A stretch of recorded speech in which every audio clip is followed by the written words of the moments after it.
You know what I'm talking about in general. You hear me? So it's like, when are we going to start practicing our culture instead of someone else's culture? White man's making lots of money off his culture. And we literally like, here, you can take that. You be like, no, we don't even put up a fight. We actually like, how fast can I get it to you? You know what I'm saying?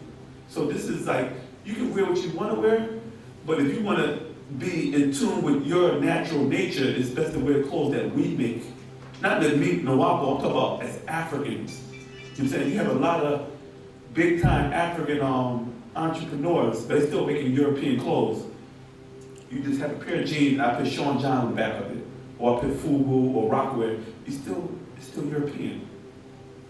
If these guys had any sense and started making their own design, like if you design your own clothes, that's even good. Because then you're creating stuff out of your mind and you make it manifest. And people have never saw that style before. And that's how you control your own market and have your own sense of style. You know what I'm saying? So that's it. Go ahead. Okay. Before her question, you was explaining the way of like how it changed for the matriarch and patriarch. Mm-hmm. So could you go and explain the correct one, like go into detail like you just did the last time? Detail about what? The matriarch? The correct way. You explained the wrong way. So I'm saying, can you explain? Yeah, but once you learn the wrong way, I could have sworn I was explaining the right way at the same time as the wrong way. Did anybody get that? Yeah. Huh? So anything that was opposite, anything opposite of patriarch will be matriarch. You feel me? See, when you deal with a woman, right? What's the main problem in leadership? No, I'm asking the question. What's the main problem with male leadership? Can anybody give me that? Ego. Yeah, but what gets them in trouble? Women. Why? Huh? More power, more women. Exactly. You put a woman trying to say, oh, I gotta get his pants. That's not that mentality. You never hear about a woman that's in a leadership role caught up in a sex scandal. We always hear about men. Because a woman carries herself, a lady, not a woman, but a lady. So you got women, you got ladies. Women are women, but ladies have a certain flair about them, a certain way they carry themselves. As a lady, they just don't I just don't walk up and let any man hug me, or I just don't talk that way, or I just don't do this or do that because I'm in a ladylike type of frame of mind. You know what I'm saying? As a lady, I just feel like it'd be unladylike me to walk to a man and ask him, would you like to go out to dinner with me? That's not ladylike. He's supposed to approach me. Real ladies in the back of the day, instead of them approaching the man, they had finesse. They wouldn't walk up, would you go out with me? No, they would bake him a pie or make him a plate of food. Hey, but I'm thinking about you, you're a little hungry, you know, and it's like the decoy, like that. You take the food, oh, it's good. Hey, would you like to go out this week?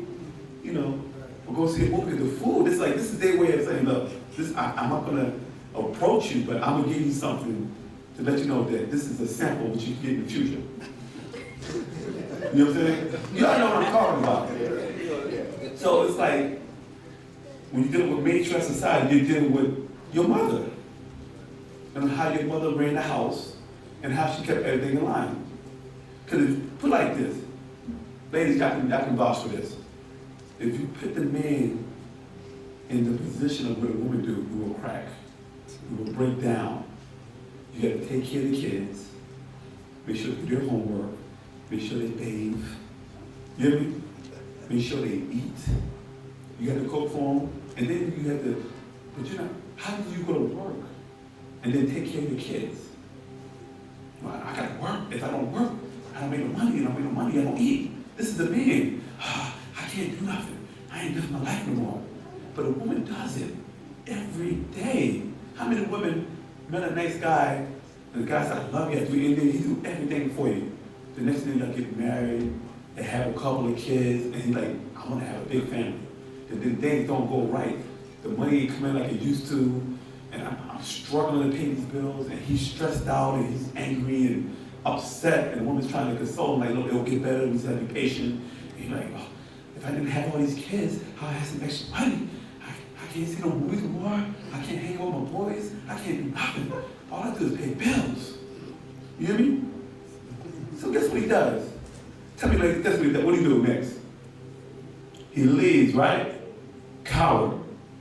So you mean to tell me, you're gonna, after all that struggling, right? As a team, y'all was still making it. But now, you bastard, you're gonna actually leave this woman hanging. Seriously, with all those kids, and step off, and don't give her no ones. Okay, now you got your little crib, give her some money. She didn't have them kids by herself, right? But guess what happens? This woman is so powerful, right? That she does everything. She feeds them, clothes them, help them do their homework, work 2 jobs. Make sure they get on the bus, pay for the school lunch, pay for their school clothes, and she's doing this by herself.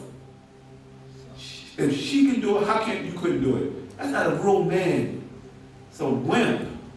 He's gonna abandon her. I mean, like, that's like, he just left her to die in the desert. Seriously, no, it's not funny because everybody's been in that situation. When your mom's been struggling, sometimes she may have to do things to make sure you eat that you don't even want to mention. You knew as a child, like, I'm not going to the room with Uncle Ted. He ain't your blood, Uncle Ted. That's what your mom told him. The next no, the rent is paid. Because the real father who gets the attitude, you need to raise my kids. When another man decided to take on that responsibility, now he wants to be in the kid's life. Ain't your real father. Nigga, you ain't either. Where's you at? This is why a lot of kids will grow up bitter towards their real father because the nigga left them. That's it. Yeah, you. That's it. Yeah. One second.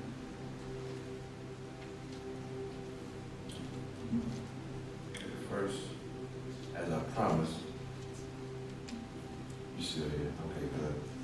For the question that you were asking about Nibiru, I got a little more detailed stuff for you so that we can look into Nibiru for you. All right. First, I'm going to go to chapter 1 inside the tablets.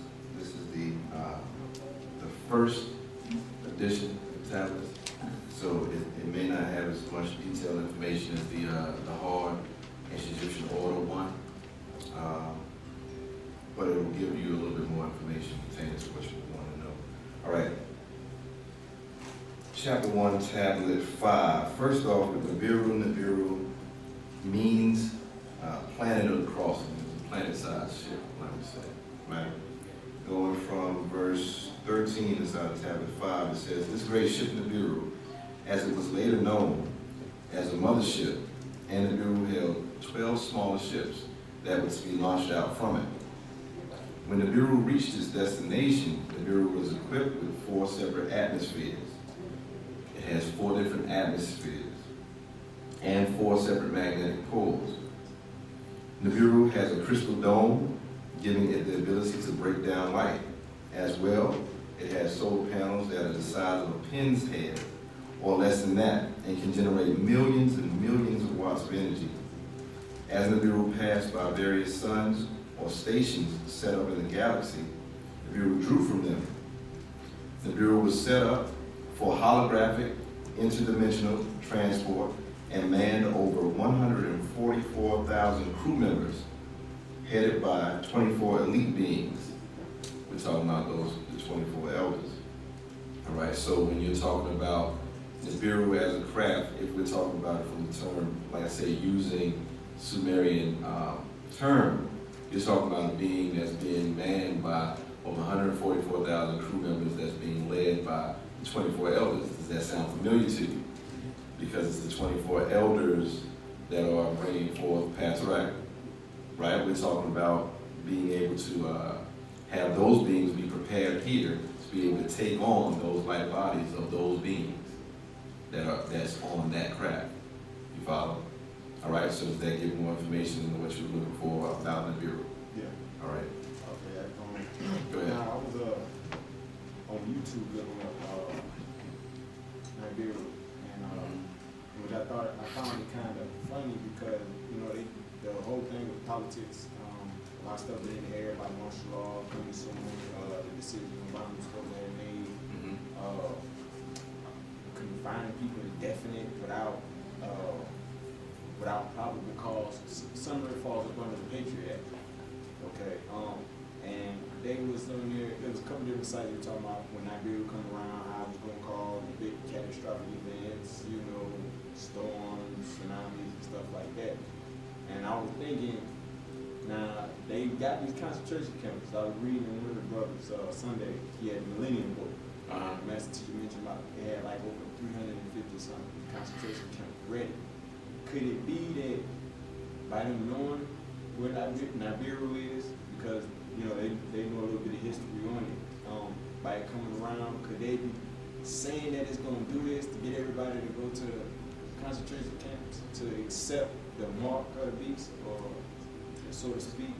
Okay. Could it be attacking in that way that stops our true people from waking up? Okay, all right. First, you have to make sure that you understand, or understand rather, that while you're dealing with our ancestors who are sent for us, right? We've got our warner who's sent for us as a people, right? You also have the Pleiadians who have their own, they have their own team, if you would, that's down here, your Ashtar fleet, right? Oh, excuse me. For everybody on the internet, the question is pertaining to Nibiru, is pertaining to the information that's coming out from other sources talking about what's happening with Nibiru, how Nibiru is affecting the planet or how it will affect the planet. And he's asking if they're just putting that information out as a ploy to be able to further get their plans followed through with, as far as receiving marks and being put in concentration camps and things of that nature. Is that correct? Mm-hmm. Okay. What we have to remember is that we have our warning. You follow? Your Pleiadians have a lot of information out here as well. You follow? Each of these races have their own warners. You follow? So there's a lot of information that's out there. Some of these people are speculating as to what certain things mean. Like when they say, oh yeah, the Bureau was here for this reason or for that reason. Right now, when you start talking about what our warner has taught us, he's taught us to prepare, because you have these beings that's coming, the Anunnaki, which aren't particularly agreeable to us insofar as the fact that they're coming to pick up these crops of people so that they can eat. You follow? Those particular beings, being that they're traveling, you know, interdimensionally, being that they're traveling interstellarly, if you would, they have to have a knowledge of the science and the time in which they can make these moves as well. So what's happening is you're receiving the perception of other beings sometimes when you're going onto the internet and you're receiving their side of that story. You follow? Of course, if you have a planet-sized ship that's coming into, you know, the vicinity of this solar system, of course it's going to be bound to throw certain things off, like our master teacher has explained, that it has already caused changes within this atmosphere. Like right now, you're dealing with some of the hottest summers and you're dealing with some of the coldest winters. So it has a lot to do with that, but they're not powerful enough to stop what our warner has come to do, because they're not able to overpower nature. So don't put yourself in a position of giving them more power than they actually have access to by saying, okay, are they just telling us that the weather's going to be messing up this way so that they can better get us into a position of entrapping us? You have to also understand that the entrapment that's happened has already been something that's happened over this last 6,000 period of being up under the spell, us being up under the spell. So we're breaking out of that now, right? Like you said, the image of the beast. You mentioned the image of the beast, right? Or getting the mark of the beast. The master teacher also explained in that same book that you were talking about Millennium Book, that Visa ends up coming up to being 666, that being the mark. If you go to the actual fact image of the beast, he explains that getting the mark of the beast in your hand is you working for them, right? You utilizing their methods of payment and things of that nature, but then the mark of the beast in your head is you thinking like them. You follow? So we're actually already under that, and that comes along with the spell. So now we have to listen to our warner as we break free from that, because he's the only one who knows what we need to do for us because he's sent as a warner for us. Does that make sense? Yeah. All right, good to go. I want to ask my question, you might rephrase this. Really, what I'm trying to ask is, I don't think you understood my question. What I'm trying to say is, what actually does submit to the woman mean? Because I was reading, like, what's the word? Planet Earth's Woman. I was understanding that basically men and women had two separate roles, like two equal parts that fit together to make things work. So I'm trying to see what exactly is submitting the basically, from what I was saying right now is, it should be flip-flopped. You know what I'm saying? The roles should be flip-flopped. That's what you're trying to say? Well, that's what he was saying. Well, first off, it's a feminine energy that's coming into, if you go to Wu-Nuwaupu's ontology of time as well as procession change, it talks about how it's a feminine energy that's coming as far as this planet is concerned. What's happening is, throughout this last period of, like we said, a 6,000 year period, being up under that moon cycle, it's been, we're just repeating the same question a little bit more in detail about submission to the woman and what that actually means for everybody in that world. Submission is not one of those things where it's saying, okay, we're about to, because first off, like my brother was saying, when she comes in and she rules, first off, she rules by nature. She's your first teacher already. Do you pay homage to that reality? Do you respect that that's already a reality? The mother is the first teacher. Do you accept that as fact? Exactly. Yes. True. Okay, so you accept that as fact that the mother is the first teacher, and you accept as fact that the mother can run a household, correct? So you also accept as fact that a woman, being that she is the first teacher, she can run a household. If she can run a household, she can run a city. If she can run a city, she can run a state. If she can run a state, she can run a government. Right? And she's best fit to do that because it's in her nature to do. That's what she already does. So when it comes to saying that we submit to the woman, we're submitting to the reality of who she is. It's not saying, it's almost like we're not flipping roles and then saying that now she's going to be the one that's going to be beating down on the man. You follow? Because that's not in her nature. She didn't do it before. And as our nature, our way, Matriarchy, the way that we always were, we always had a full respect and reverence for who the woman is.